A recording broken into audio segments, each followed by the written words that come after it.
Hi, and you are here with the podcast that wanders and is lost. It's fine, I can say it. We may be lost, but we arrive precisely when we mean to. I'm your host, Melissa, and we are here with our episode called I Got Friends in Low Places. We are recording on, what is today? 9/14. 9/14/22. It is wrong in there, but that's totally fine. And we are talking about season 1, episode 3, Adar. I am joined by my lovely co-host, Bailey. I'm going to have you join us first because you've got your super amazing friend with you. So welcome, Bailey. My gang of babies. The other puppy came and joined too. So we have Pig and Newton trying to take over the show. Life with animals, am I right? Oh, yeah.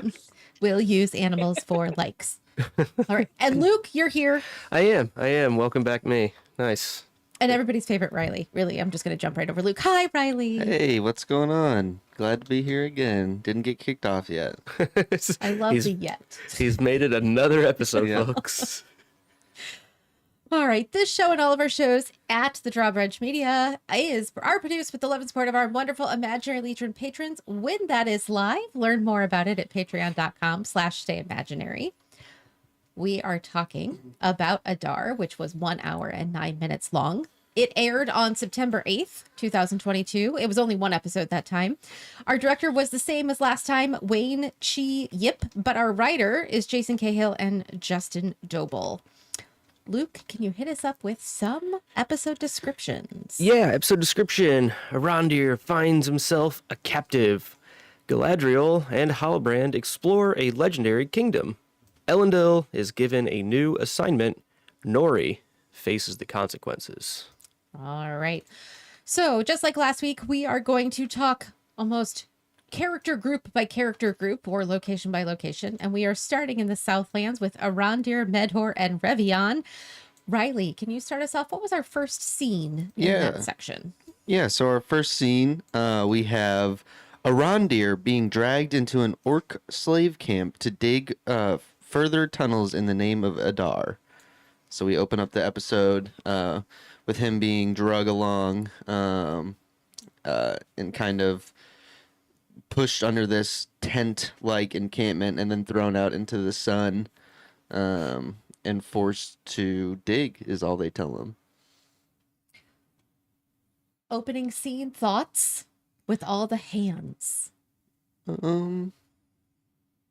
It was nice to get some sort of, I guess, like, they didn't wait to give us anything from the cliffhanger from the end of the last episode, so we get, I guess it wasn't technically right at the end, but, I was very interested to see what happened with Arondir and his story, so I'm glad they jumped right into that. Yeah, it was one of the big cliffhangers, right, of, who took him, and we find out pretty quick. I'm glad they didn't really beat around the bush at all. They just got right to it with opening it up with, they're orcs out in the sunlight, sort of, and they're all covered up with, like skins of other animals and just protecting themselves from the sun as much as they can. I thought it was, I'm glad they got right to the point of who it was, and they didn't try to sneak it around longer, as sometimes things like that get drawn out, but I like that they just got to it. Bailey, what'd you notice about that opening part? I appreciated how they almost continued this sort of just hands all over that we ended on at the last episode, and then just the incredibly uncomfortable number of orcs around and trying to lay hands on him was way too much. I really like the way this was shot too, like feeding off of the hands, because you got either his face up close with hands around him or almost his point of view, which was very abrupt, jumping from thing to thing. And it's very hectic. Yes. Is how I felt. It felt very Cloverfield-y. Yeah. Boots on the ground. Yeah, you just couldn't focus on anything to figure out what was going on, which is, I like that they made us feel like he was feeling. So I appreciated that. Yes, yeah, exactly. Jake Cruz makes a pretty good point. This is the first time we've got a really up close view of the orcs, at least this many different kinds. And Jake Cruz points out that he preferred the movie orcs better. I think I agree overall, but I think they're taking a different angle at it because it's slightly different time period. They're in the sun, so it's kind of, I don't know. It feels like it's a bit different than the orcs we do end up seeing in the later stories. Especially the Urukai that Saruman Right. manipulates, grows, Yeah. Manufactures. Manifests. Creates. Right.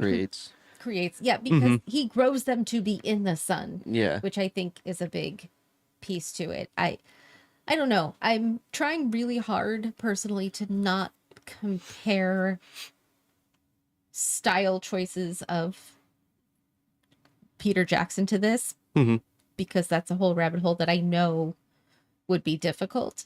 The one thing is they are 3,000 years younger, Yeah. like, and less developed, and they are theoretically the byproduct of reject elves. So Maybe not quite far enough away from that yet. so Yeah. I thought about that a lot when I was thinking about it. I would say, like, it's believable that they could be some sort of ancestor to the orcs in the movies. That's how I felt about it. I wasn't too, I will say, we'll probably get to it later, but this was not the comparison issue that I had. The orcs were not the problem for me. same. Yeah. Yep. I did have one, though. Yes. I might have seen memes about it. Okay. Yeah, the I only think a other lot of people have. thought I had about this opening was, oh, look, he has friends. Yeah. And they're all just magically here. Why? Why? How? I mean, to me, it just How? seems like, yeah, as the other guardsmen, as he was away, going to see what's her face, blue dress as we're calling her, Ye old what? ye old blue dress. They were seemingly packing up and heading out, right? Like that was their. So I just assumed they got ambushed as they were leaving. Especially if they are already convinced, hey, there's literally nothing to worry about. Like, we're going home because we just got told there's absolutely nothing out here to worry about. Yeah. Their guards could be down a little bit, probably. I mean, they're kind of easy pickings. And this is like the instant karma of not actually finding out the truth to some extent on that is how I feel about it. To me, I'm glad they got right to it. It was nice for him to have somebody there because they could have made that a many episode thing where he's just tied up digging ditches, and that would not have been very good for the story. I mean, we could just wander up the Great Road for seasons. Sure. Oh yeah. Arya Stark. Okay. Any other thoughts on the opening? About halfway through, we hit another scene. Yeah.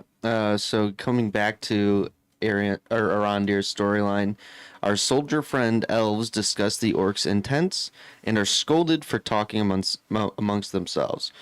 Revion earns his boys a water ration for defending a tree, which leads to Medhor being cut down in the throat.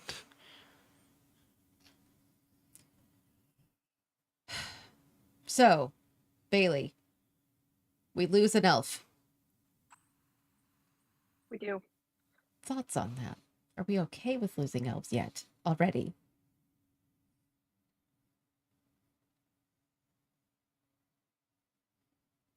Oh, I think we lost your audio, Bailey. We can't hear you for some reason. There we go. There it is. I just With thought the, she was the thinking really accidental deeply. mute. It was gonna happen eventually. I mean, we had to lose an elf at some point. Was it a very important elf? I would say apparently not. If he dies off in the third episode, some sacrifices have to be made in order to get to where you need to go. Yeah, I really liked this scene the second time I watched it. The first time I was like, oh, great. They're sad about a tree. Was that just me the first time through? Like, or did you catch the actual importance of what Arondir was doing with the tree towards the end? I guess I didn't. Okay. To me, it's about the most Tolkien thing we've ever seen on TV. Of like, it's about as specifically the reason he does a lot of the nature stuff in his books is because it's important. It has value on its own without it just being something in the way to take down. And that's, if you, again, not trying to refer back to Lord of the Rings too often, That's a but big- when you see the Ents just go crazy when they see what Saruman's been doing and the Uruk-hai, this is like the very minutia micro level of that. Because I mean, if you think how important elves, the trees are to elves in general, every tree they kind of think back to the tree in Valinor, which is the light. It's like everything, and so there's a very very special connection there. And I think, I mean, how often can you see a grown ass man on TV crying because he's gonna have to cut down a tree? Like that's about as Tolkien as it gets in my opinion. There's another layer that I caught today. So at the beginning of this scene, Boss Elf says, we need to get, it's at the beginning of the scene. It's a longer scene. He says, we need to get a look. We need to try and escape. Even if one of us escapes, we have to get a look at where the tree line is. We have to get a look at the way we can go. The scene goes on and a lot happens, right? The water happens and we slash the throat of our elf, R.I.P. And then finally Arondir is like, I'll cut down the tree. And he does it to climb up to get a look And get his view. at the view so that he can then report back of how do we get out of here. I didn't catch that the first time. Sure. Yeah, certainly when he jumps up there and they kind of give it, it's a bit of like a dramatic thing looking around to almost show like his emotion where he's like contemplating, but it really is strategic as well. See, I didn't pick up on that. I thought it was just It's pretty a look. subtle. They did a I good thought it job was a with that. look at the destruction that had already happened. A little bit And of I both. mean, yeah. It's a little bit of But both. that's just what I focused on, you know. Sure. And I bet I feel he's like thinking, the oh, destruction almost. I feel like the destruction kind of lends gravity to how dire their situation is. Like they thought that they were going to get up there and see a tree line that was like relatively close, and they get up there, and everything is just dead. Like there is nothing that's within running distance. Yeah, it's a couple hundred yards for sure. Yeah. It's a ways away. and I also think his reaction was good for the orcs to notice that he is reacting to that, not scouting. Because the last thing we want is for the orcs to notice that I'm also scouting out an escape. Right. So Yeah, I thought it was a really, really great scene. And on the first blush, it might not seem like there's much going on. It's like, oh, a freaking tree, right? But there are many. It's an onion scene, in my opinion, and I thought they did a pretty good job. And I don't know. Yeah, the first time I wasn't too terribly concerned about losing Mador, but that, I don't know, like the look on his face, I don't know. It kind of got me a little bit, you know, more than I expected on the second, third watch. And, you know, we didn't really have a whole lot of reasons to really care about this guy, but what he means to Arondir, I think, is pretty important. And because now he's another ally down, you know, strength in numbers when you're working together is certainly beneficial. And he's not in a good, you know, losing one of his most trusted companions down there, I think hurts. Sure. and that kind of wraps us up for Arondir until the final scene, which we'll get to at the final scene. So we're going to jump over to everybody's favorite star island, Numenor, with Galadriel, Halbrand, Elendil, and Isildur. Bailey, can you start us off with our first scene? So Galadriel wakes on Elendil's ship to discover they are being taken to the island kingdom of Numenor. She and Halbrand walk and talk about the origin of the Star Island and are brought before Muriel and Pharazôn. They are made guests on Numenor.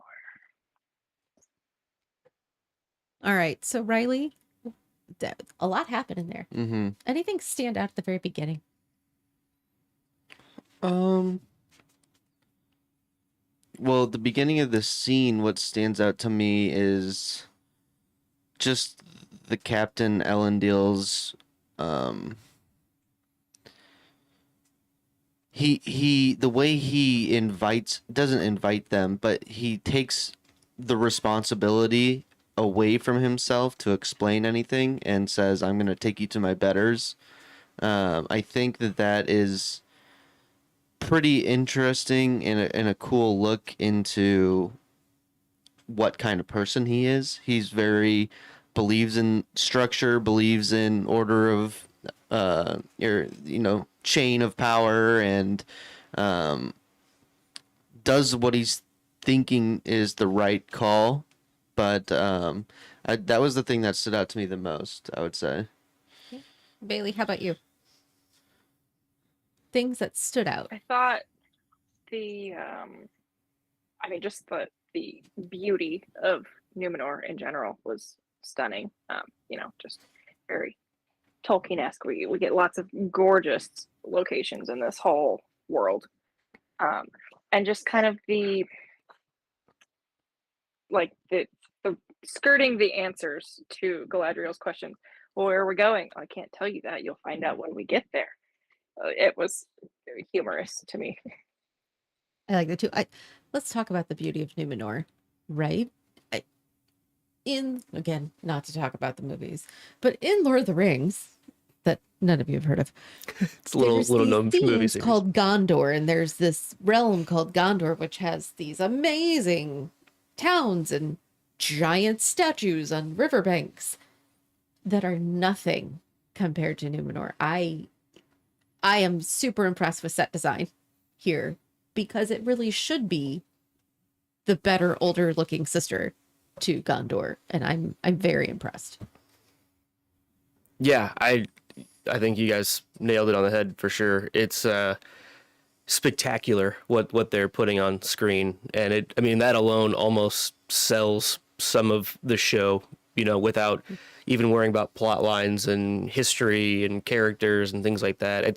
It's magnificent to see some of the things that they've been able to achieve on a television show. It's really special.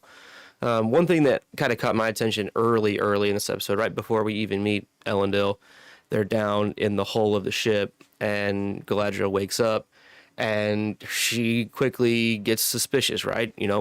Was it saviors or captors? Who has us? And Halbrand kind of teases her a little bit. It might be poison, not for humans, but maybe for elves. I don't know. But just seeing her on the defensive so quickly, it shows that she's been out. Like, it just shows part of her character on where she's been the last couple centuries on this, expedition to find enemies. So if that's what you're thinking about constantly, then your probably initial take is going to be these could be enemies that have us now. It felt very in character for what we've seen from her so far. Especially since she just learned She's that they're always on guard. Yeah, and because she learned that there is, in fact, an orc threat. That Very much like tip Yeah. of the brain right now with that, certainly. When they do finally get in to meet Farazan and Miriel, she gets a little prickly again, right? And just the whole walk up to there, I think was interesting to see how Halbrand reacts to what's going on compared to Galadriel, because he doesn't really have the context of why she's so like, I need to get out of here now. Like, he doesn't really get that. He's like, let's just, like, I know they might be uncomfortable. Let's just take it easy here. Let's just play it cool for a minute. Like, don't piss these people off, please. First thing she does, she goes, you guys were gifted this. You're welcome. Let me out. Like, they get prickly right back. It's like, no, we earned this with blood, sweat, and tears. It was given to us, but we bought this in our own right. It was really well done. I think they got to that point. It was stellar how quickly they had managed to manufacture that tension between those two characters with very little dialogue.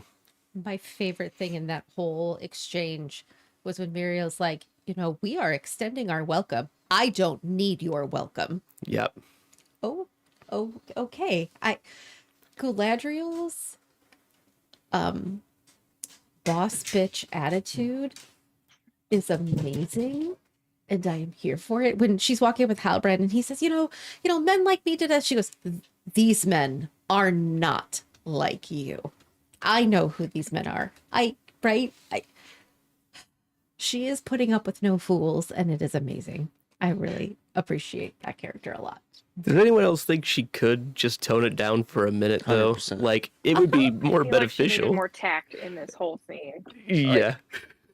Okay, you were like having salvation brought upon you because you were rescued at sea. So I get where your head is up here, but let's tone it down just a couple notches and at least pretend like we're grateful for a second.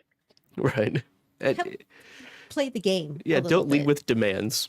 I don't know. That's just I am Galadriel of the You Noldor. will give me a ship. of the golden house of Finarfin. Like, just say my dad was cool too. Like, you could just, like, you probably heard of him. Anything else as she meets Muriel and Farazan? We find out who Elendil even is, right? That reveal in that moment. Because even if I paused Amazon to look at character names, it just said the actor's name and not his character. It gave you nothing. Nothing. It was very good. The subtitles gave it away earlier, though. On the ship, it says when he calls him up on the boat, it has his name because it's off screen, so they actually have it written in there. I was like, oh, well, there goes any kind of reveal they were intending if you have subtitles on. Oh, But- that's a bummer. And the same thing with like See, I the missed that because I had the subtitles on. oh really like the Amazon Prime X-ray is kind of where it'll show you who the actors are and what characters. They did a very similar thing with Hallbrand last episode, in episode 2 as well. They kind of held off calling him anything. They just had the actor's name, nothing. So they were good there. Subtitles, a little bit of slip. Subtitles are usually not always run by the Mhm. company. So close, so close. All right. What happened next? So then Galadriel wakes on oh no, wrong one. Copied. Queen Muriel interrogates Elendil. Man, why did it do the thing? Undo. Fix yourself. It's lost.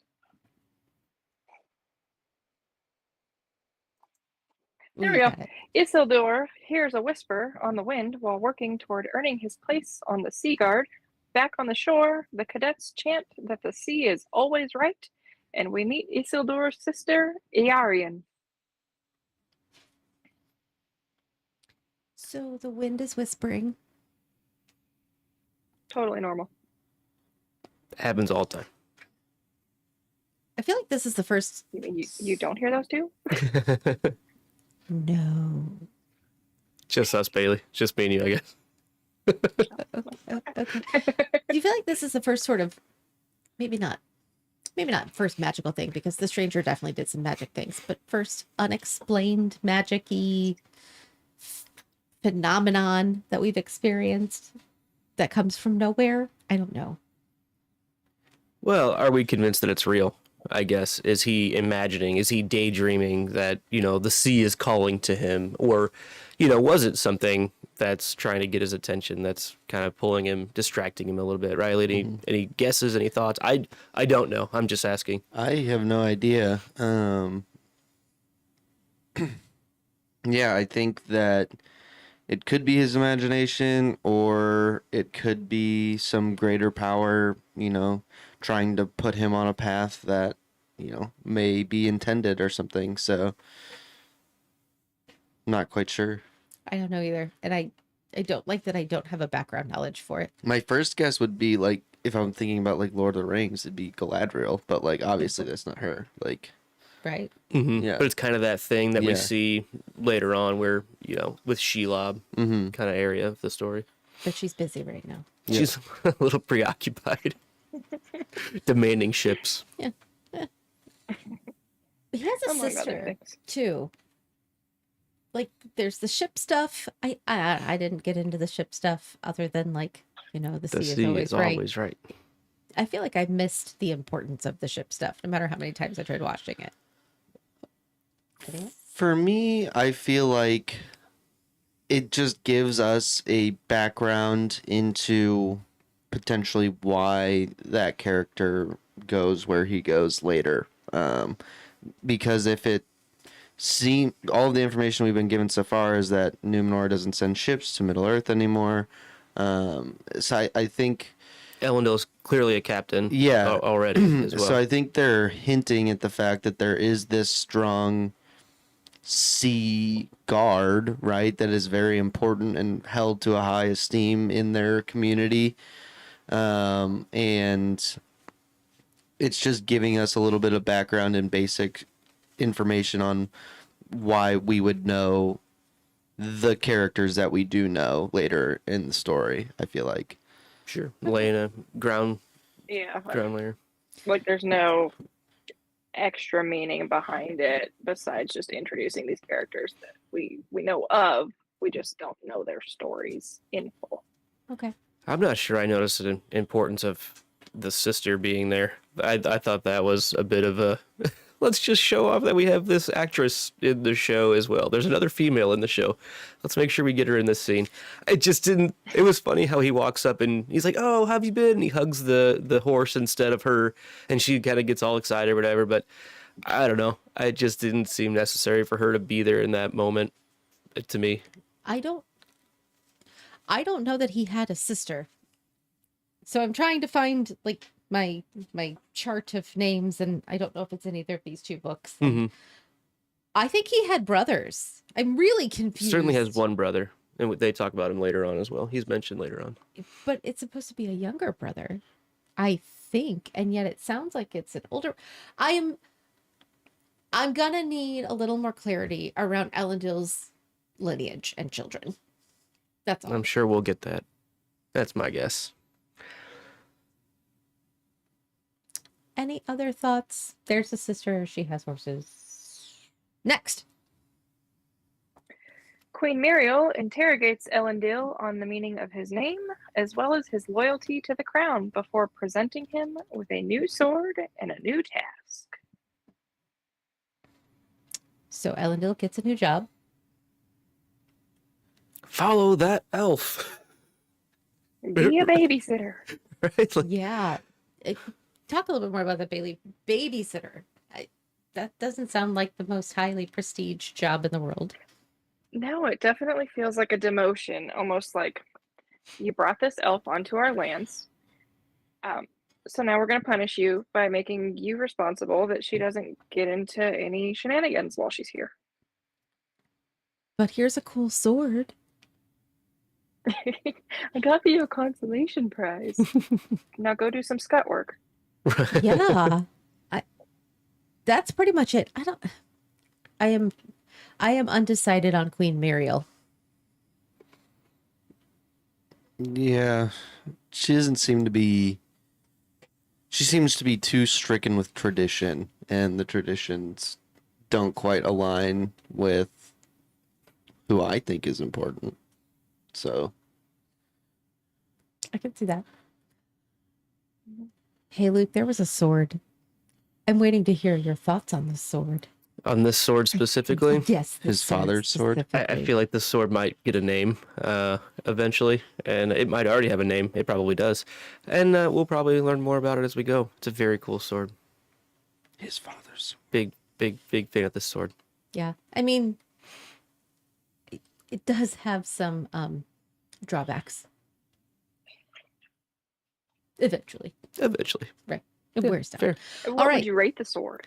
Ooh, right now, we haven't seen it in action yet. So, without proof of concept that it actually is a sword, don't see the sword. There's no sword.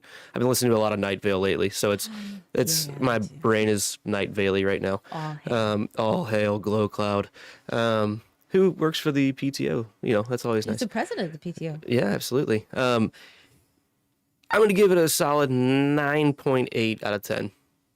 I'm ready to see that 0.2 happen. You just got to see it in action. At the point. A solid starting out rating. It's a really good starting rating.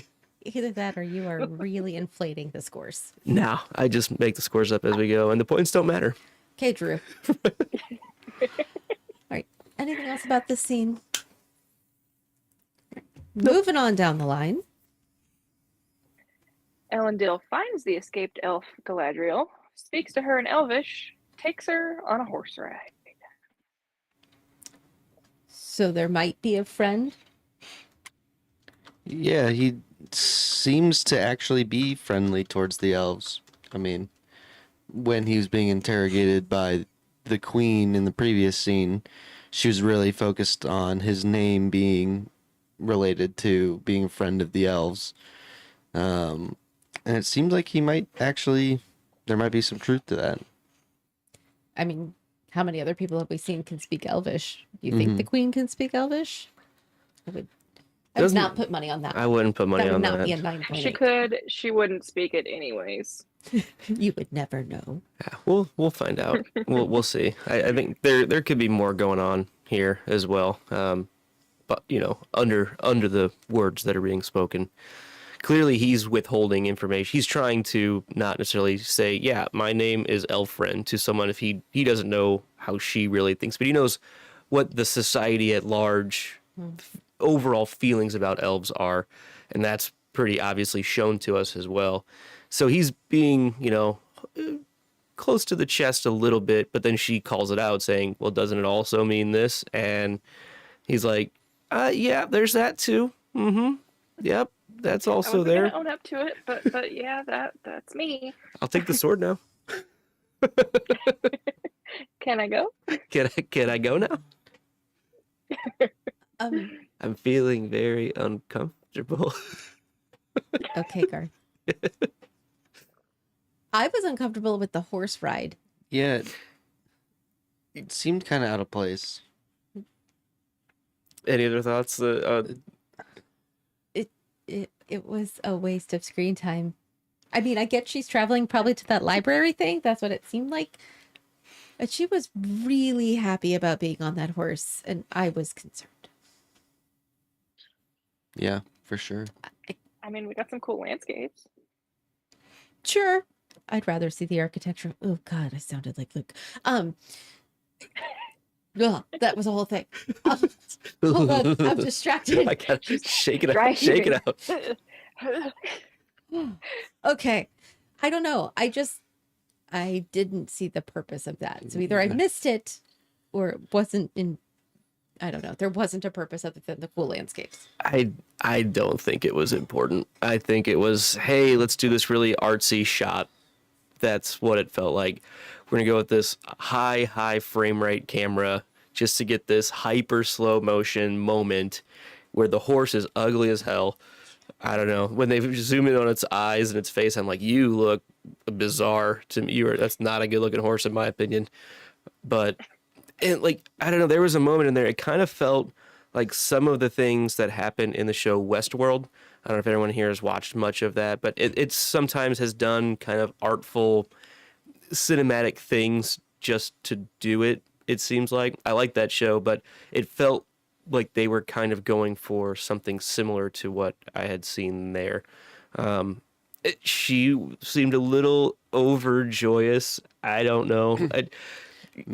He's also not being very good at his job right now because they said don't let her leave the city. Like, you're under house arrest almost here in the city. And he's like, first thing he does, hey, let's get out of here. Like, let's go a quarter days right away. And she's like, yeah, let's do it. Theory about the horse. It was white. It was a magical ride. It's Shadowfax. Could be in a similar family. Yeah. Oh, yeah. Do you think it's the actual horse or a relative of the horse?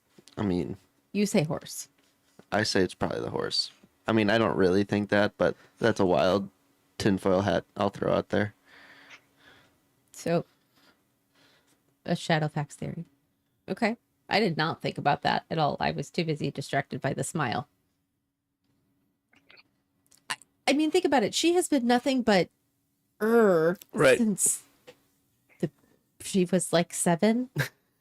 We have not seen anything smiley. When she saw Elrond, she smiled. That's been about I'm it. sorry, I must have blinked, It was quick. which is fine. For but all of like a half second. Which Right. It's more of a fits her smirk. character, but this was over emoted. Maybe it's just that it was too It doesn't long. fit with what we've seen. Yes, maybe that's the uncomfortableness too. I don't know. So she's on a horse. Let's hop to Halbrand. Halbrand tries to convince a Steel Guildsman to give him a job and is denied, makes some new friends, and steals a guild mark. He's caught and beats the hell out of his new friends. Thoughts on Halbrand just as a character? This is a good time to do a little Halbrand discussion. I think he is something interesting. I don't know. He's suave when he needs to be. He's meek when he needs to be. He fills a lot of different character abilities. When I He think knows how to play to the crowd. Yeah. Yeah, when I think of him, I think of not a stereotypical, but I think of a D&D rogue. 100% rogue. He's got expertise in a lot of different skills. Mhm. He can fight, apparently. He's pretty badass. But he knows what he's good at, and he knows how to work himself in and around situations where he's going to benefit because of his skills. He's very self-aware. Yeah, certainly. I agree with that. He's also got a bit of a rage thing. When that fight kicks off, he's like, guys, please don't do this. It's not for him. It's like, I don't want to do this to you, is what I took that as. But he just opens up and goes ham on these guys, right? He just loses it. Yeah, I don't know. It was a bit different than the meekness that we've seen from him. It just really changed. It's he can put on different faces rather quickly. And I think we expected that from him earlier when they kind of round on him and he's like, he bulks up and he's like, you're right. I haven't said thank you and I haven't shown my appreciation. So the rounds are on me. And you're like, that is not the twist I expected from you. Play in the room. That was really cool. And then he twists again. I want to talk about that twist moment though, because he says something under his breath as he flings somebody into the wall. He says, call me Halbrand again. But that's your name, right? Isn't that you? So, but earlier I he didn't think said, that's how it was worded. he said, my friends call me Halbrand. When they were talking, when they first introduced him. He goes, well, depends on how close we are. that's right. And that's when he comes over. He gets him to come over and talk to him. So I think he was basically just saying, don't call me whatever they were, low man. Don't call me low man, I think is how I took that. Call me Halbrand. Yeah, that's how I thought it was. Oh, okay. I guess I took it as don't use that name again. Yeah, I just took it as don't call me something else. Got it. Yeah, stop Okay. calling me low man and use my name. Oh, okay. That actually makes more sense. Cool. Anything else about him and his fight that kind of doesn't go so great for him, but He got a lot done. he did. And then He shows his chops. he probably shouldn't have been flipping the guild coin as blatantly, right? Yeah. That was that was not a skillful rogue thing. Once No. you got it, you pocket it, you get out. You clear the zone. You don't talk about it until you know it's safe. Low intelligence. A little low on the intelligence tree. Which it does not play with him at all. Usually Charisma high, intelligence low. Or maybe it's wisdom low. Yeah. Maybe it was intentional. Maybe he wanted to get caught. Could be. It was like being very brash and As a way bold. to get locked up and then he'll have his peace and quiet because he'll have no one bothering him once he's locked up. Which is what he's been, People can't come after him if he's Yeah. locked up. and that's what he's been angling for, right? He wants to stay in a nice, peaceful place, and he wants a nice little job, and he's trying to find a way to kind of make Hide. a space. Yes, Domesticate. Yeah, he's trying to stay under the radar in a way that he's trying to get out of the way, is what I should say. Yeah, maybe they won't send him back on the boat if he's in prison. So maybe that's his angle. Yeah, he seems very Then I don't have to help her find the orcs. right. Yeah, the place he just escaped from because it was terrible. Yeah, I could see him trying to make a little nest for himself and just get tucked away, let things blow over for a while before he has to do anything else.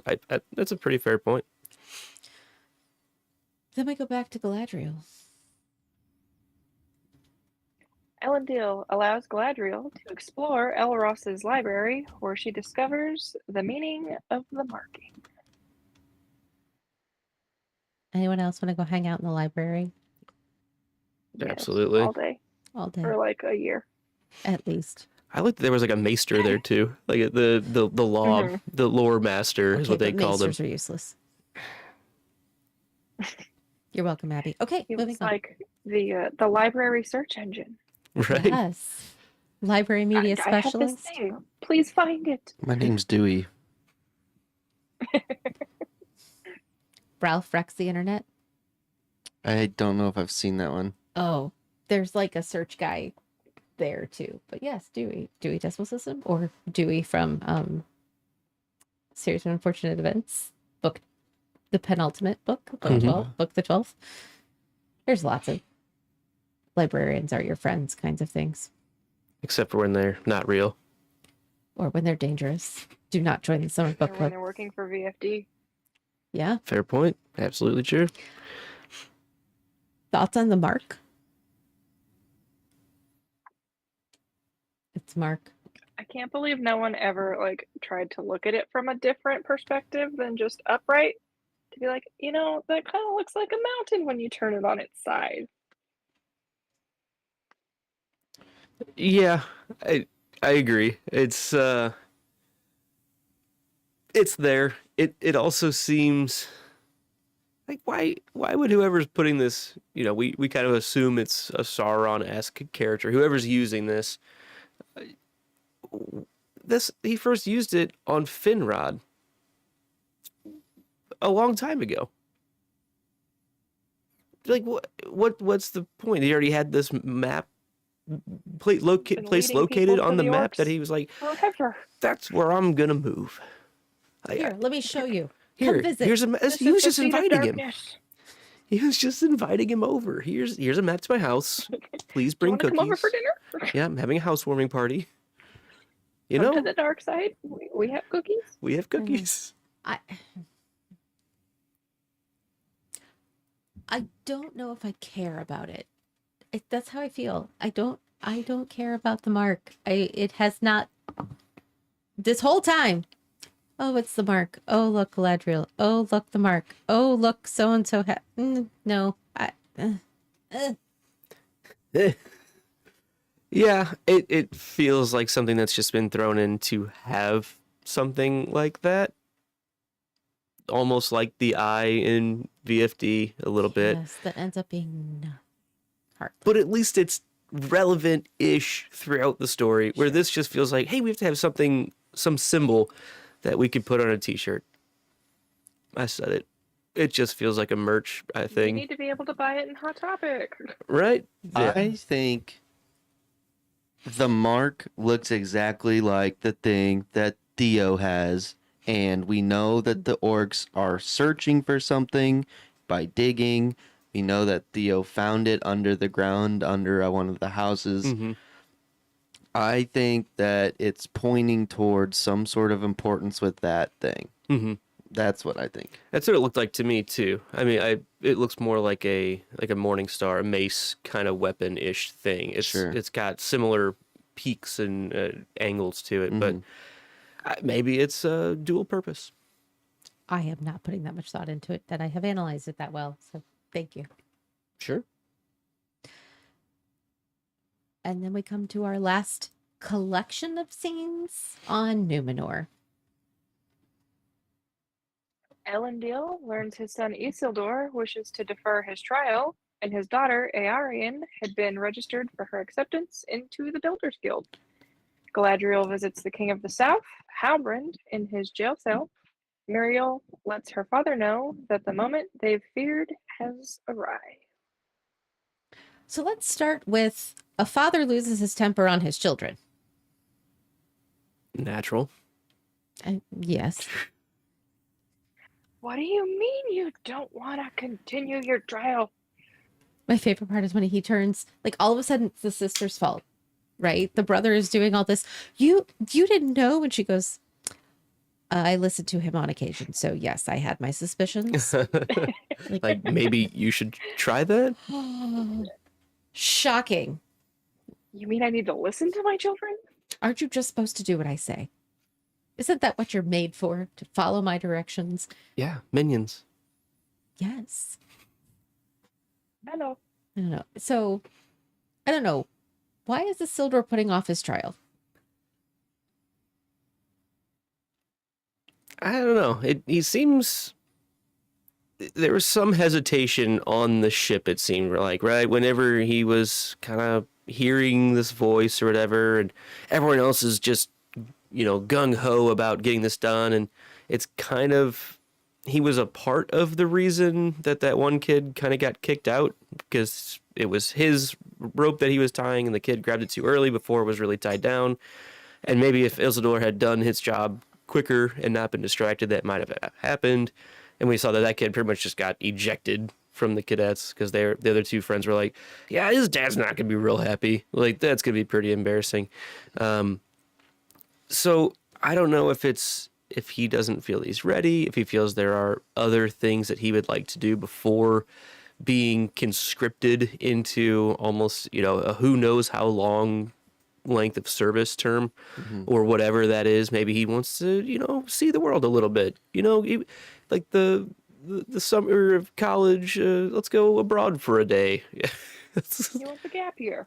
Right, yeah. It also seems like he gets the hammer down a lot. Like, we see the ship commander kind of dogging him a little bit, but we also see his friends after the ship, like during the scene where his sister meets him, we see them kind of dog on Isildur a little bit too, like saying how he's not in it, and maybe he's just not happy doing it. Maybe like he's not interested in being focused and ready to do not tying all the time, but he could just not like being maybe not great at it or not the right fit, I don't know.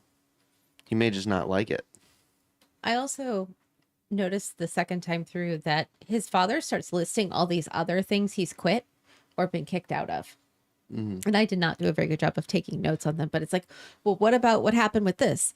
Well, I didn't something. And what about with this? And the sister jumps in with, yeah, that technically wasn't Isildur's fault. So there's a list of a couple things that the dad is like, okay, but you quit this or you got kicked out of this. And then something happened with this. And now you want to quit. Not to take the side of the dad who's overreacting. But I can kind of see where he's coming from if it's Isildur might have other things going on that's really the reason. But from a dad perspective, one more thing my kid didn't follow through on. Which then is funny. You don't start something and then quit it. When you start it, you see it through. Yes, Isildur, when you start it, you see it through. That's been it. I appreciate. One thing that also, I mean, it doesn't really seem, it's not convincing whether his heart is in this or not, right? And even when they are doing the chant, the sea is always right, he doesn't really show as much gusto in his kind of chant along with it. And one of his buddies kind of looks over at him and like almost notices that he's just kind of like, at church when you're just kind of saying the words and it's like, you're not really doing it. And not right. Speaking. Hey, he's not singing. He's just here for the free robe. It's kind of exactly like Galadriel when they're going off on their boat to the island of the Undying. Yeah.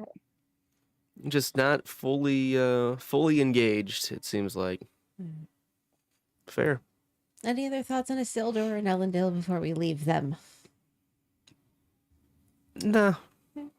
Galadriel buddies back up with her friend in the low place of the jail cell, and she kind of accuses him of some things. Hey, you didn't tell me who you were. Hey, you didn't ask. I wouldn't have told you anyway, because I'm clearly trying to get away from that. Like, try to lay low. I'm not owning up to being who I am. Like, but am I who you think I am, or am I the byproduct of being forced to be part of this family of whatever? I don't know. thoughts on Halbrand and his maybe a king, maybe not? He seems like he wants to get away from it. And I think that makes a lot of sense as to why he's been vying for reasons to stay in Numenor. He finds, a successful town, like city that is full of similar, I guess, raced people in terms of being humans, kind of. But yeah, I don't know. We're definitely gonna learn more about it. I didn't pick up on too much of what he was saying or not saying in this scene, so I don't have too many thoughts other than he obviously wants to try to leave it behind. I guess where I'm at, there's a couple different things that we could be going on, right? There's the he made some choices as king, was run out of town for, say they're blaming him for the orcs overrunning things, right? He's on the run now just to save himself. That's an option. Man on the run. Okay. Man on the run. There's also the Simba option of he just kind of became king and maybe just isn't ready. And so now he's trying to, gap year. He's just trying to get out, create some space until he feels he's mature enough to go back and return, right? Or maybe he got run out by his Uncle Scar and he feels like, oh, I can't go back because he'll kill me instantly. I think those are all completely valid. Or it could just be, we were overrun. Things are bad. We're going to let that simmer for a little because I don't have the power. I don't have the manpower or anything to actually deal with this issue.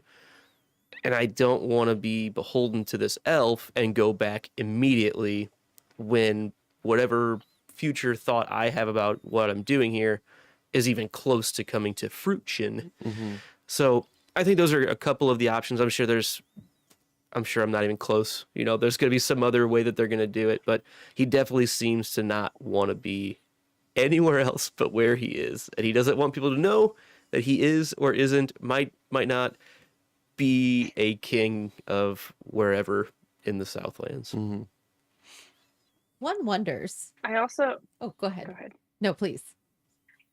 I feel like he has contempt for his family and his ancestors and their choices. Like, he doesn't want to be tied to what they did, but he is because they're his family, and so that was kind of what led into the situation we're in. And I feel like Galadriel kind of relates to him on that, and that his family's the reason the war went the way it did, and her family is the reason it started. And so let's rewrite both of our histories and start fresh.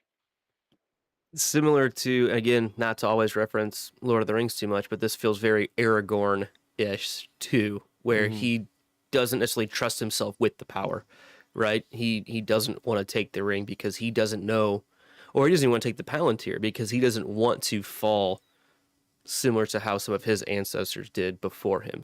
So there could be a similar idea going on there that, he knows that I've seen what the people who came before me have done, and I don't want to make the same mistakes. Right.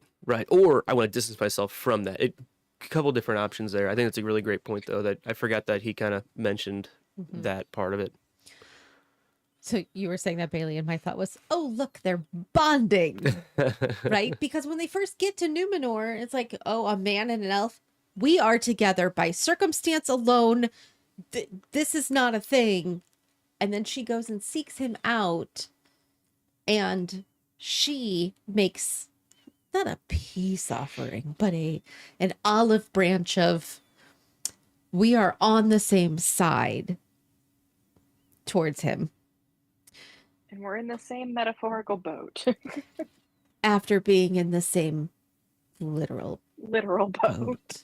Cue Yes. High School Musical. Is that what goes here now? All in this together? Oh, I don't know whether to be impressed that you knew that or sad. It's the only thing I know from it, and I wish I didn't. So we'll move past it. Okay. So my wondering is, why would one keep the necklace of one's family that one is trying to run and hide from? Person, because the necklace he had in the boat last episode is the reason she saw the symbol or whatever on him, and now it's her clue that he's whatever. Maybe don't keep the necklace.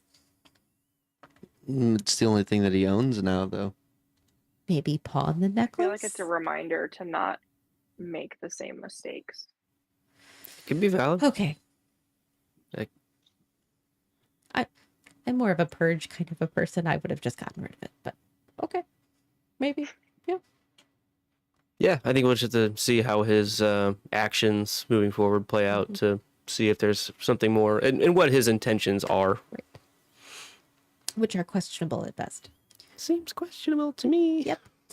Let's leave Numenor and head off to the Harfoots and the Stranger. Really should be the Stranger and the Harfoots because that sounds like a cooler band. All right, Sedok leads a Harfoot chant to the party. Largo and Marigold discuss not being left behind at the migration. Nori sneaks a peek at Sedok's tome, looking for evidence of the stranger's origin.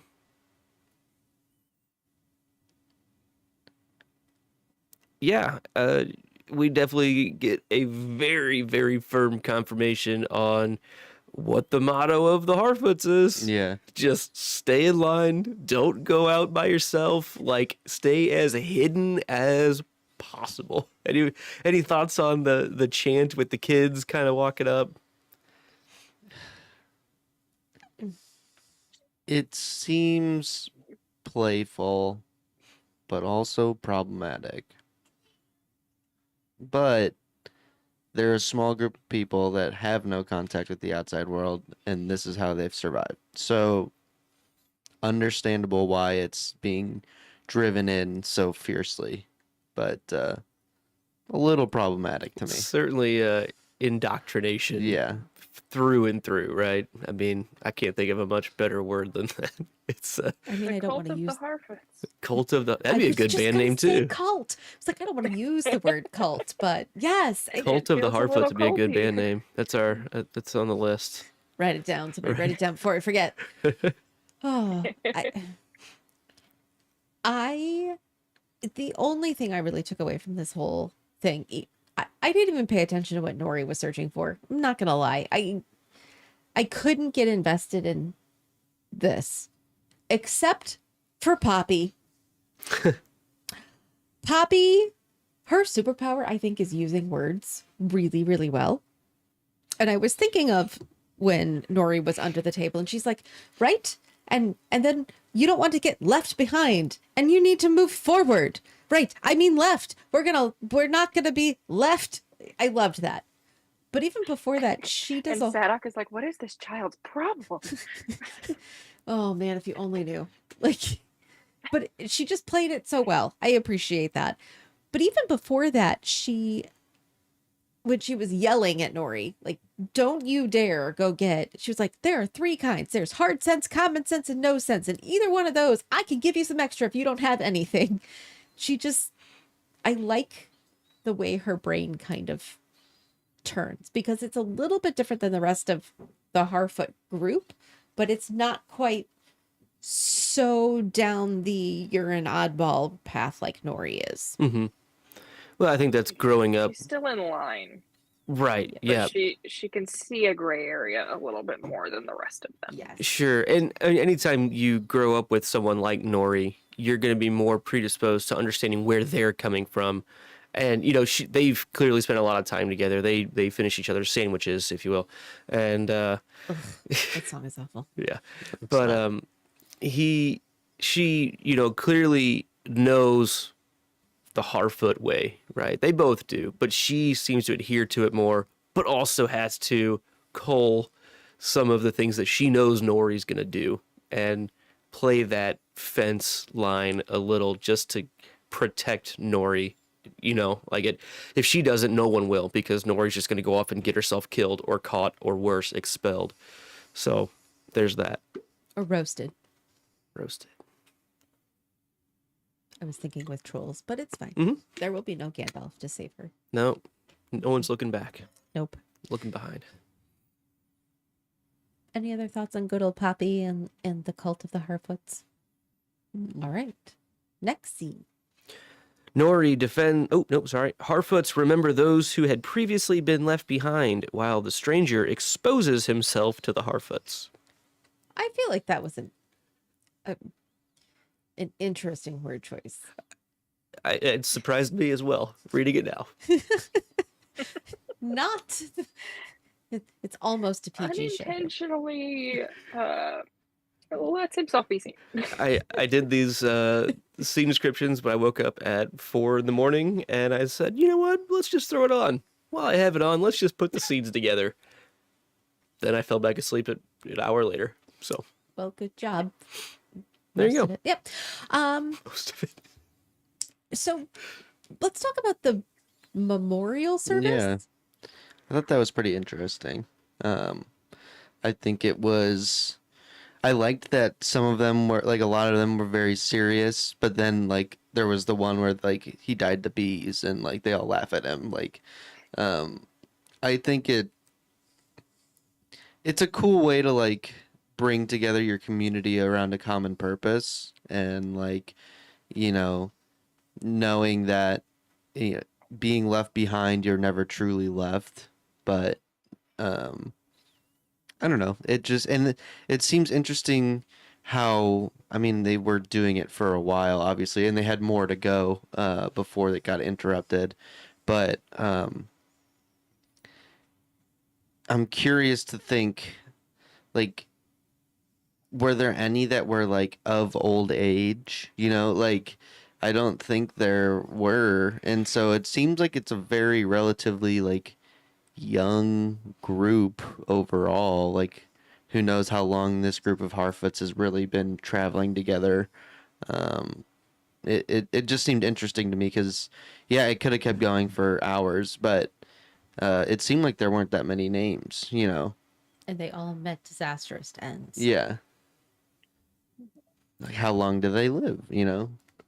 I thought it was nice for them to just have this group catharsis almost, you know, remembering those people. I thought it was very important. And, you know, it also kind of plays into the whole major MO of what the Harfoot, you know, rules are. Stay with us, you know, if we have to leave you behind, unfortunately, we're going to have to. But like Riley, you were saying, you know, we will remember you, but you have a better chance if you kind of follow along with what we're doing. You know, it's kind of both. It's a way of remembering, but also further influencing. And I don't want to use the word manipulating, but that's what it is. It's a form of showing, hey, you got to follow the rules or else your name could be on this list. Even if it's just by happenstance. Like say Largo gets left behind, you know, just in what they were just worrying about. I mean, he was helping them set up for the thing that they want. He didn't make a bad choice. It was just kind of a slip of the ground and he hurt his ankle. But that's just the nature of living Harfoot life. You know, we can't wait, unfortunately, and we miss you, but there's only so much we can do. I have a hard time believing that there's not like a spare Harfoot from another family that's like, you know what? I'll go help out Largo and Marigold. Like, I can help carry their cart. There's no one, like, even before what happens in the next scene we're going to discuss. But, like, it feels like a lot of Harfoots get left behind because they can't, like, keep up with the pace of the pack. And it's like, I get the need for the speed of your exodus. But there's got to be a couple of spare people to help out here and there. I agree, and it really seems kind of cutthroat, right? Like it feels like if you and your family can't hold your own, then you're out. Right, and I think you can build a stronger community doing. Like I see that idea. It's a bad way of going about it. You really lose a sense of community. Like we are working all together, but it's not. It really is kind of a natural selection approach. It's a unnatural selection. It's just truly, hey, if you can't keep up, you can't go with us, and that's it, and you're on your own. It's lacking in a few things, but I can see where the idea comes from. It's interesting to me that out of all of the communities we're seeing in Middle Earth, that it's the Hobbit-like community that feels most dystopian. Why are my cute little hobbits?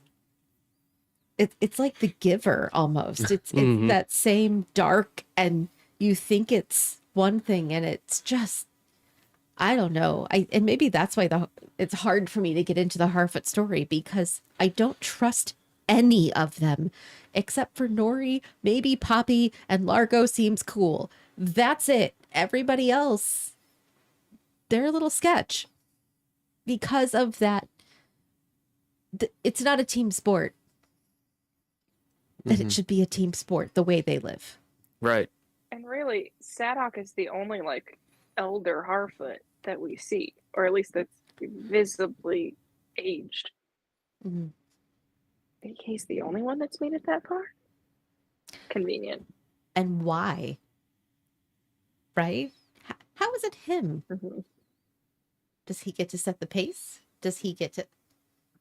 Who pulls his cart? Good point. I don't know. I'm just not loving the Harfoots. Sure. No. Nori and her family? Sure. Maybe not so much the stepmom, but I get it. She's too worried about getting left behind. But the rest of them, maybe go off on your own. Maybe we should just have Nori and Poppy go off, because that sounds way more fun than this. Anyway, so then the stranger kind of breaks in. Yeah, he kind of stumbles in, Yeah. right? It was certainly seemed to be an accident, and he trips on the stuff he was kind of rooting around and exposes himself to all the Harfoots around the group, and he just says Nori's name, right? It goes like fantastically wrong for him, which is incredible. Yeah, Like, sets on fire the one thing that he needed to look at. yeah. Yeah, I think it was intentionally goofy, but it's unfortunate. I like what they did with like him finally speaking and being like, "Oh, I can speak." It's like he's learning how to speak almost, but it gets Nori in trouble, obviously, which is hilarious. But yeah, I don't know. I think it's interesting that they didn't have more of like I feel like the Harfoots as a group seem like they should be more prepared for this kind of situation, and they looked like deer in headlights, like they weren't really sure what to do, like they've never been stumbled in on before. So like, Because they always hid. yeah. Mm-hmm. How do you hide when somebody's living like Mhm. secretly in your own? It's the faceless old woman who secretly lives in your house. Yeah. And like, I feel like when they're not, the night before a migration, they would probably have some sort of like warning mechanism set up. But obviously, like, you're packing up your carts and you're trying to get ready to move the next day. So maybe that was part of what had already been packed up, was like, the warning jingle bells around the perimeter. Yeah, maybe. What was on the paper? I feel like I missed paying attention to that detail. It was a constellation. Mhm. It was like a map of the stars. I guess I still don't see. I'm trying really hard to pay attention, but those are the pieces that I'm like, I know that seems important, and Nori seemed to think it was important. I don't get it, and maybe it's just me. Well, the stranger's obviously looking for something alongside that constellation. That's what he's been searching for. And that paper was the same one he had. That's what Nori suspected. Okay. And it was burned accidentally. Yeah. Supposedly accident. No, really accidentally. All right. That was my only big. It seems like Sadok knows what was on those pages, though. So if we're gonna ever get the information from it, it'll have to come from him. Okay. Yeah. If we can get him to actually, be useful, Mm-hmm. Much like the Maesters. He feels a bit like Sadok feels a bit like the prospector in Toy Story.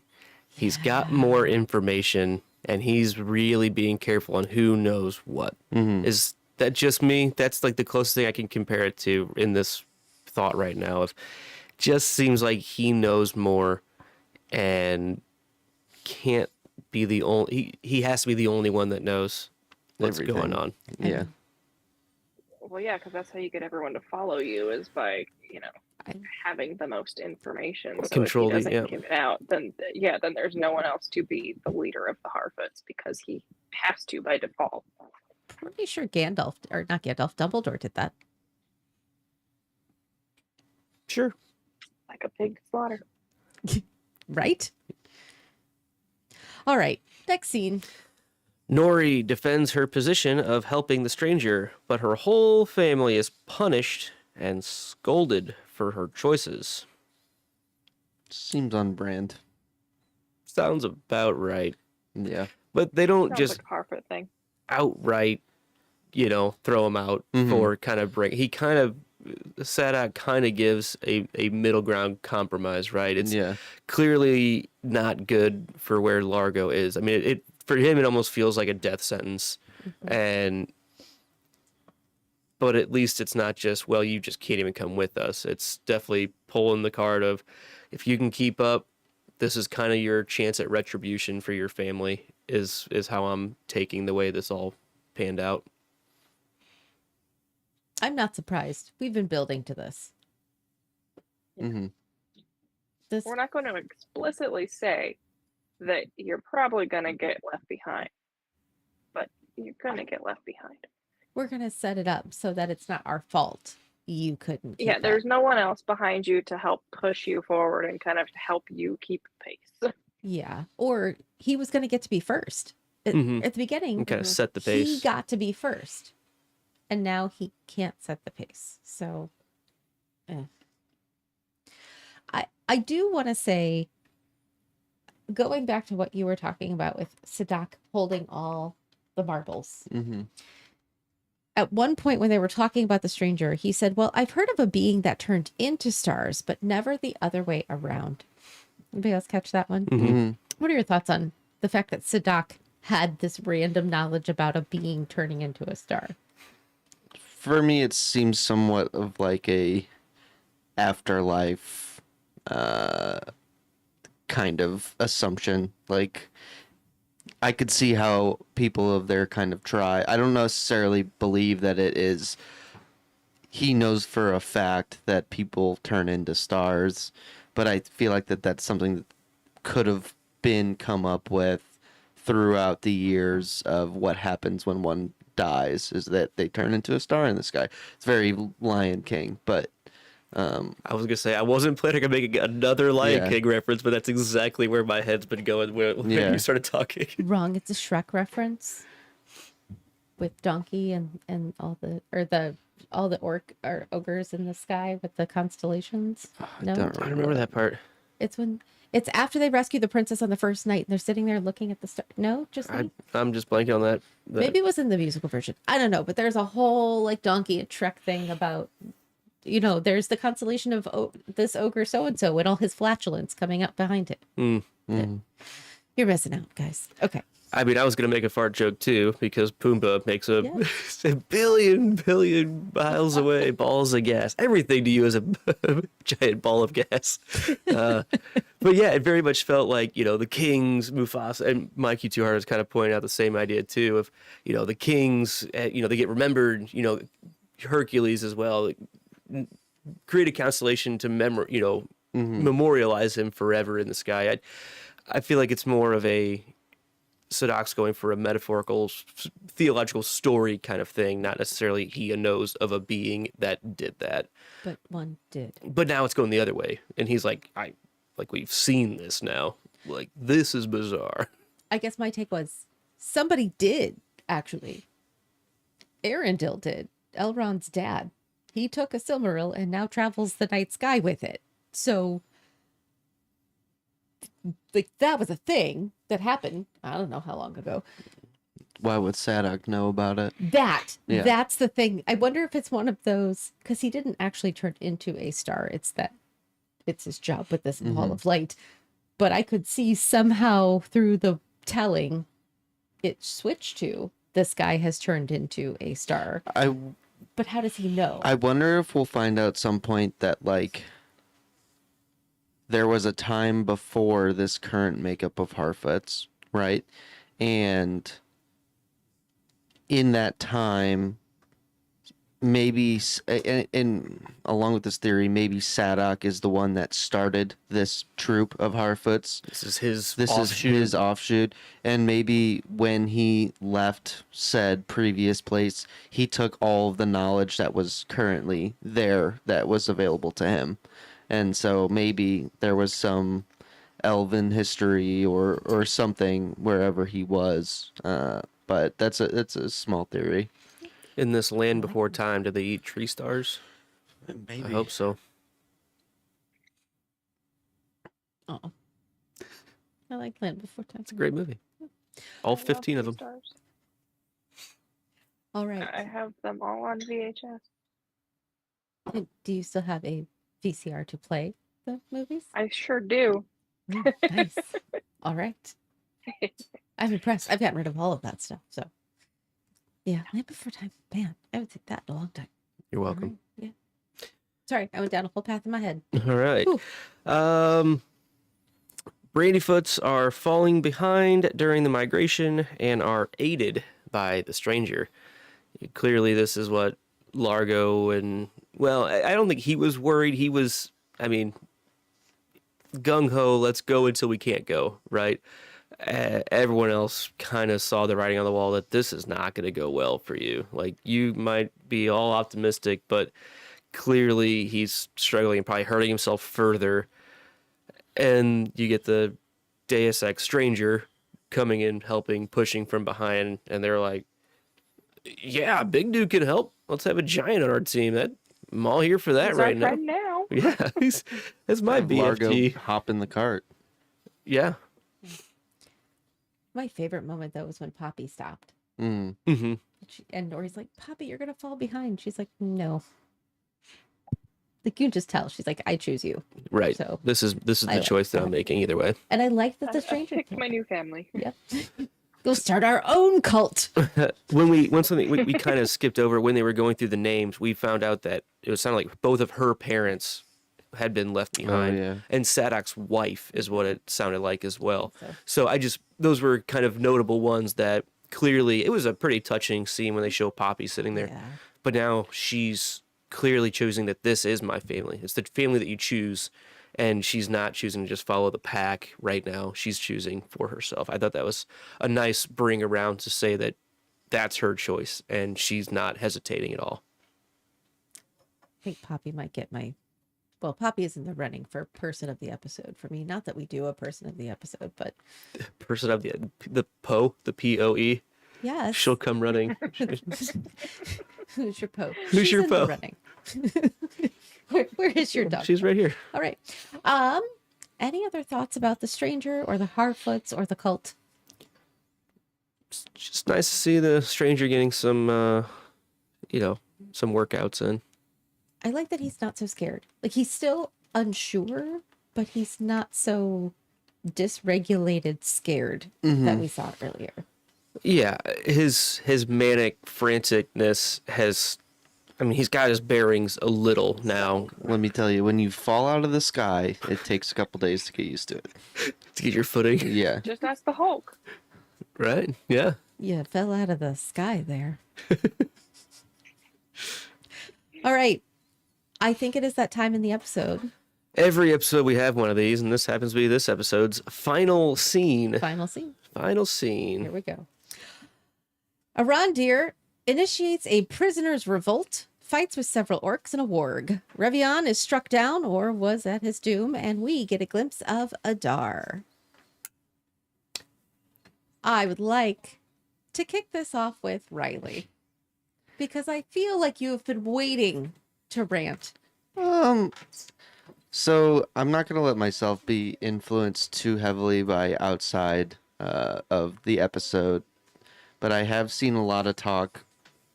Oh, first, before I get into that, I'll say that I like this scene overall. I like the attempted escape and how well thought out it is. You can tell that these are not just random, townsfolk. Like these are soldiers who are orchestrating a plan. Like at least the few of them that are there together. And I do like the scene overall. My big problem in the episode comes with the warg. I have heard a lot of people down on it, on the warg, and I've heard people say that, you know, people need to get over bad CGI, or people need to respect that it's not bad. Or I think this is a classic case for me personally of overdoing something. The warg CGI I really had a problem with.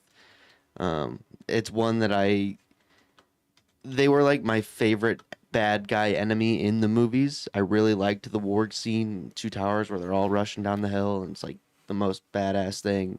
And how unassumingly like produced they were in the movies. Like they looked fine to me. It's been maybe a year since I've seen those movies, but Been that long? I know. Are you okay? I know. I wouldn't be able to. That's too But far. I guarantee you I could go back and I would feel comfortable with the way that it looks. For me, it just looks too overproduced. The face and the eyes, it doesn't look like a real dog. And I know they're supposed to be wargs, and they're not supposed to be real dogs. It's a fictional character, so I'm not going to get that hung up on it. But I just didn't like it. I think it looked bad.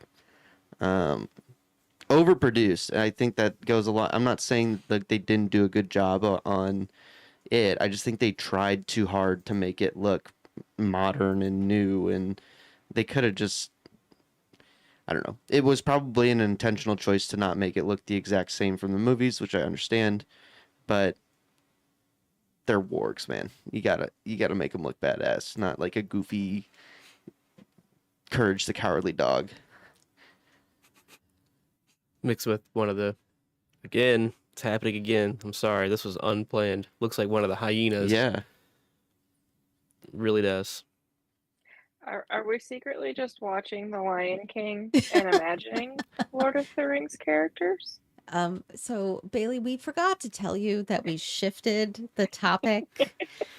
I apologize. I mean, I'm also talking about Disney 24/7. Yep. Let's We'll just never blame Luke. complain. It's It's Luke's clearly I wrote the wrong scenes down. I'm Usually, sorry. I'm the one that brings up the Disney stuff. fault, right? This was unplanned. I know. It's felt good though. Apparently, we're wearing off on you. Well, all right. I'm so proud of you. I've lived with it my whole life. I've never shied from Disney. So back to Lord of the Rings and the Rings of Power. Riley, I think you are spot on. I am not one to get hung up on CGI very often, but this was so unrealistic in the setting. Yeah. It didn't match this time and space, and the eyes looked very cartoony to me. Mm-hmm.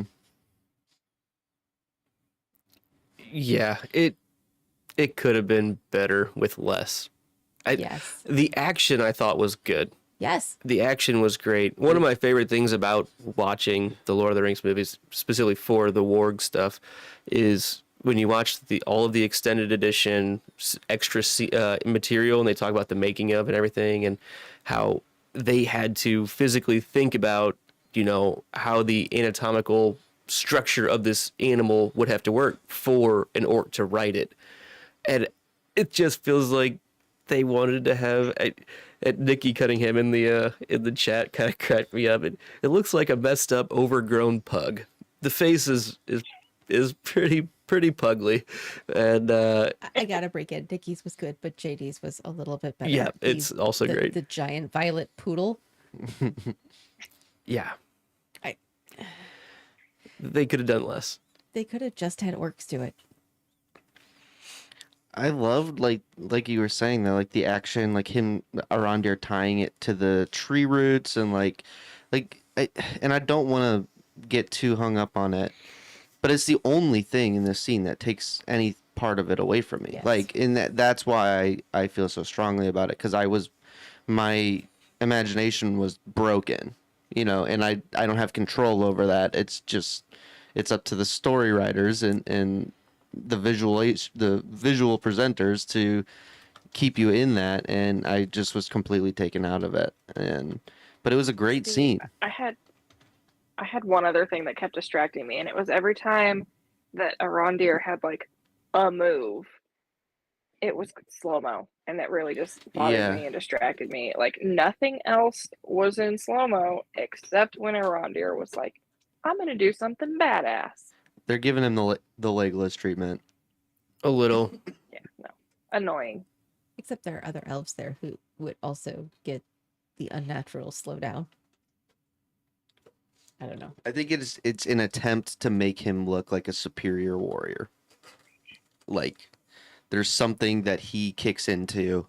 Obviously, he doesn't slow down the time himself. It's just He's moving fast. Yeah, quicker than others. Yeah, or even just his reactions are, because when he jumps over the warg, we even see the warg like stumble and fall into the tree because he, this is a fast animal, made for killing, and he completely took it off guard, So in the action, I did like how quick and frantic they showed the warg. Like I thought that was believable, and it made the stakes feel higher for him, right? Because it was blitzing, right? And it was a wild card out there. You had no idea what to expect with this thing, other than the digital visual of it, the movement, the action. I felt like it was believable in how they reacted to it. Sure, I thought that was well directed and shot.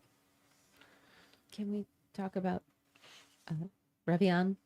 I'm sure I'm saying it wrong, as per usual. That's okay. It was a little sad that he didn't make it out. Yeah. But I might be more annoyed that Arondir climbed the wall just to watch him go, as opposed to trying to go too. Just me? I don't know. It seemed like he was trying to be the last one. If he made it up there, then he was not going to survive. Yeah. He was going to meet the same fate. And what's the point in that? And so now what do I do? And then back to the orc. And that's where we think the episode's going to end. And he's back to his, doom. And then we take him to Adar.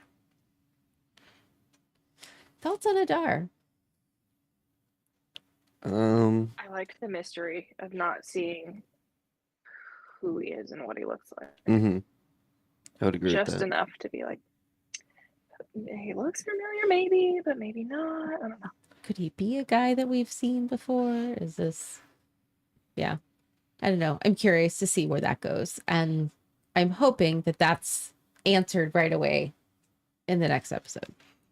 Yeah. I mean, and even earlier in this episode when Revian and Mador and Arondir were kind of all talking about him, about Adar, they're kind of saying, Sauron went by many names. Like this could be a Sauron figure, or it could be something else. But, clearly it's open for us to be questioning that right now. Us sitting here talking about around the water cooler.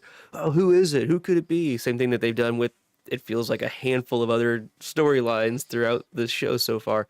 And yeah, I mean, it could be someone we know in the future. It could be a new character. It could be a bunch of different things. But I liked the reverence that was shown for this character throughout by the orcs themselves. I thought that was an interesting take to show almost like this worship of who this guy is, who this character is, to show that you don't go against this guy. You just don't. That's right out. Like the holy hand grenade, count to 5.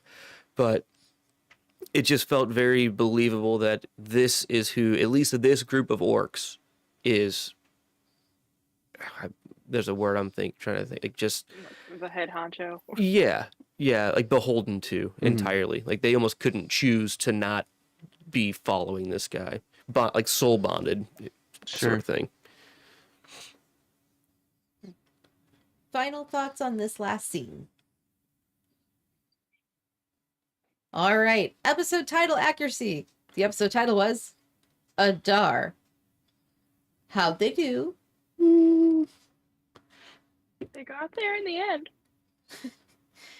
I think they mentioned him in the first like 2 minutes, and then the last minute. He might have been brought up somewhere in the middle once.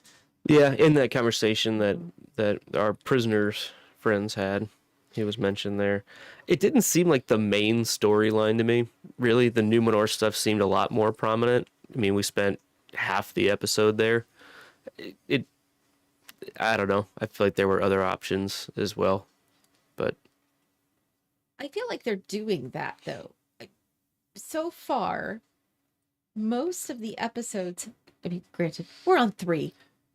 I realize I'm generalizing for 3. But the first one was A Shadow of the Past, and that really felt more about Galadriel's story and not necessarily what we saw with Arondir or Nori or anybody else. I felt like when we talked about both of the other ones, I thought we kind of convinced ourselves that it applied to a lot of different storylines for They both of definitely them. hinted at one though. I don't know if Adrift was very clearly Galadriel, and while you could make some arguments, it was clearly her story. So I'm curious to see if the remaining episodes have a stronger tie to a certain storyline. Mhm. As far as the Numenorians, that was supposed to be a surprise.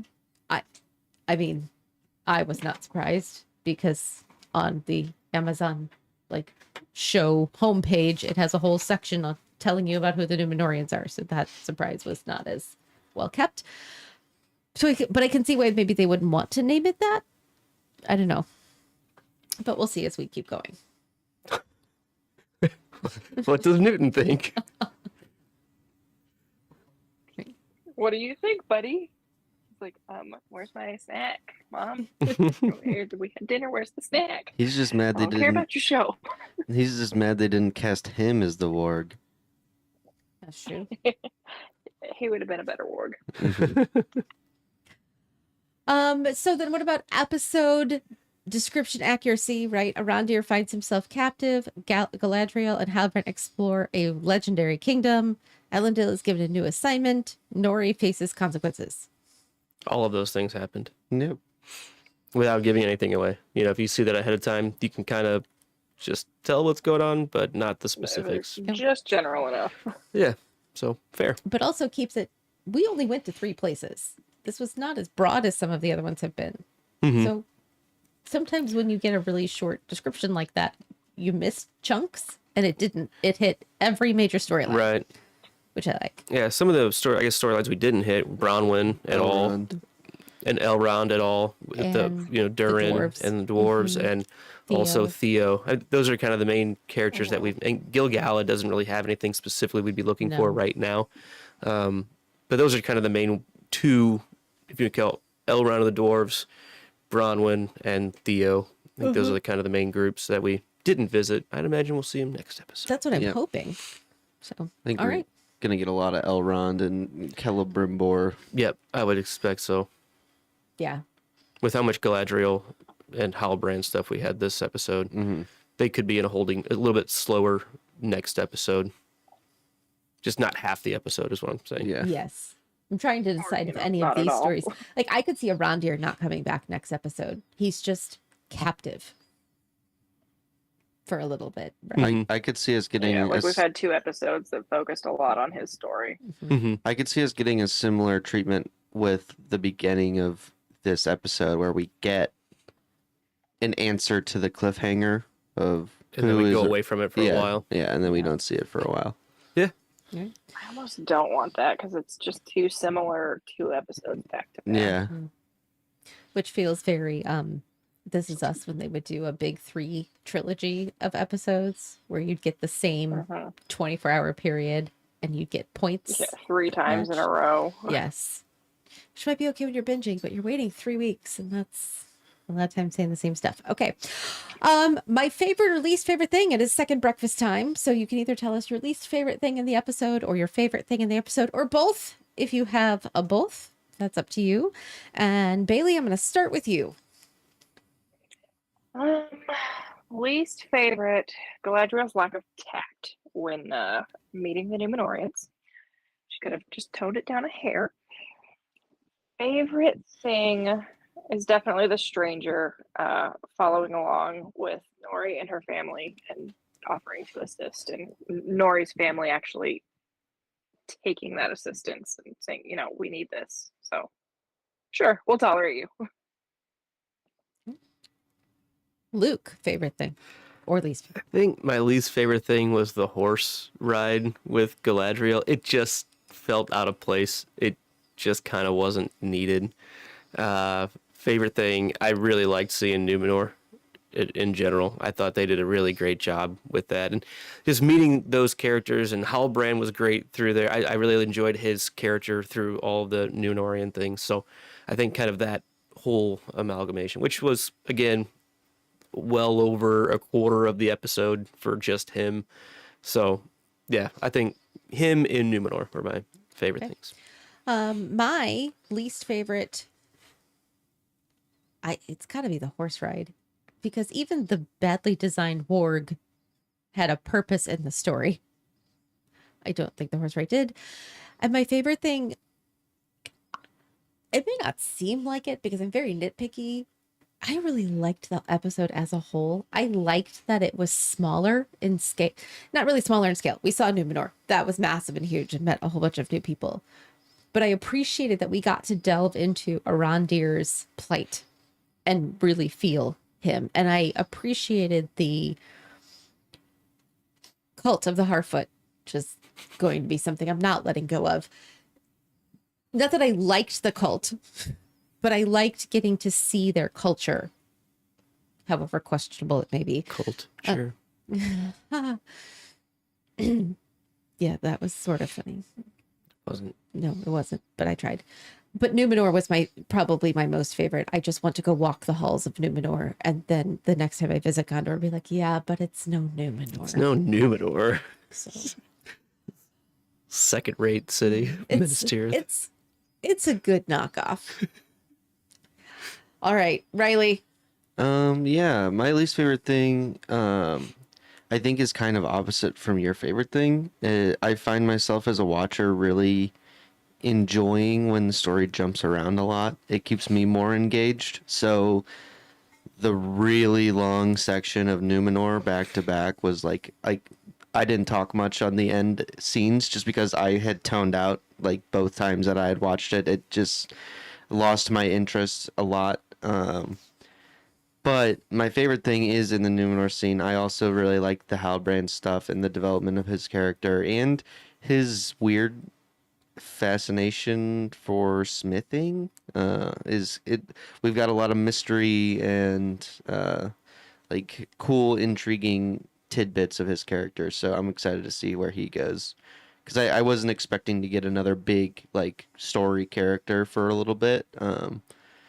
Just because it seemed like they had kind of fleshed out the main stories that we were going to pay attention to, but I'm excited to see where his goes. Can I have a quick honorable mention just to the plight around the tree?